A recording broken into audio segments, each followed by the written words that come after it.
కాస్త ముందు కనబడుంటే కదా కన్నయ్యా, ఆస్తిపాస్తులన్నీ నీవి కరిగిపోతాయా? ఏమైనా నీకు న్యాయం గుందా? ఎంతైనా నిన్ను వదిలేదుందా? ఎక్కడెక్కడో తల తిరిగి పెంచుకున్న తాపమంతా కరిగి శివయ్యనే చిక్కుముడిలో చిక్కుకొంటిరా.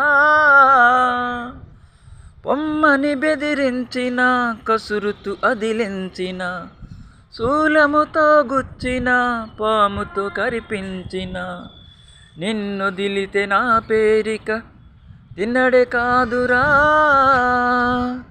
శివ శివ శంకర, సాంబ శివ శంకర, హరం హర హర హర నీలకంధర.